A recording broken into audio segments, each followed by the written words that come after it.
Welcome back to Ingenious Accounts World, the ledger. We have completed the journalizing. Now, the next step is to transfer the entries from journal to ledger.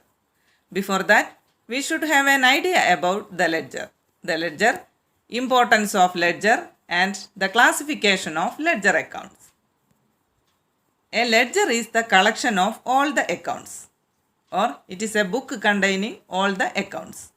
It includes all the accounts, whether debited or credited, or whether it is an asset, liability, capital, income, or expense.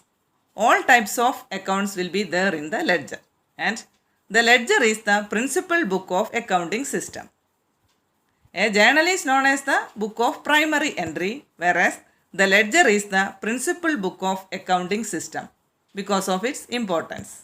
Then, what is the importance of the ledger? The net result of all the transactions in respect of a particular account on a given date can be ascertained only from the ledger.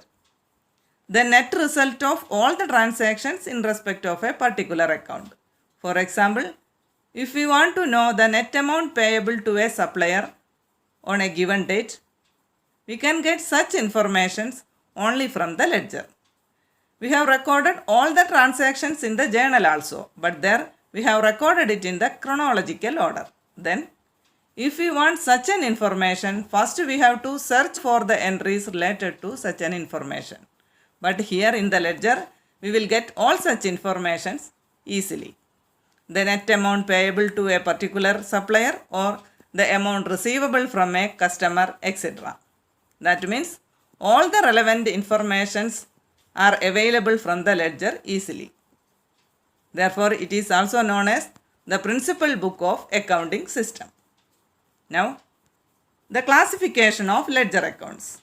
We know that in any organization, the different categories of accounts are assets, liabilities, capital, revenues, and expenses.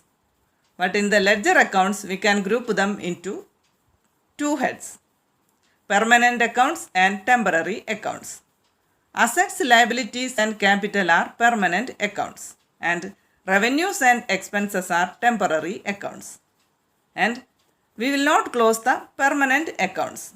At the end of the accounting period, we will balance these permanent accounts, and the balance will be carried forward to the next accounting period.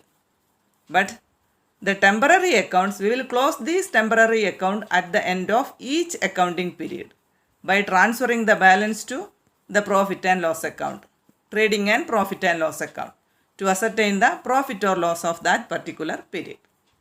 Okay, now the format of an account. It resembles the English alphabet T. That means it have two sides, left hand side and right hand side. Left hand side is the debit side and right hand side is the credit side. At the top, we have to write the name of the account. And on the left hand side, we have to mark DR. And on the right hand side, we have to mark CR. And on both sides, on the left hand side and on the right hand side, on both sides, we will have 4 columns: date, particulars, journal folio, and amount. Okay, this is the format of an account. Now, the next step is to transfer the entries from journal to ledger. Posting. The process of transferring entries from journal to ledger is known as posting. Posting we can do in the next video. Okay, that's all for today. Now, if you found this video helpful, please like, share, comment and subscribe my channel. Thanks for watching. Thank you.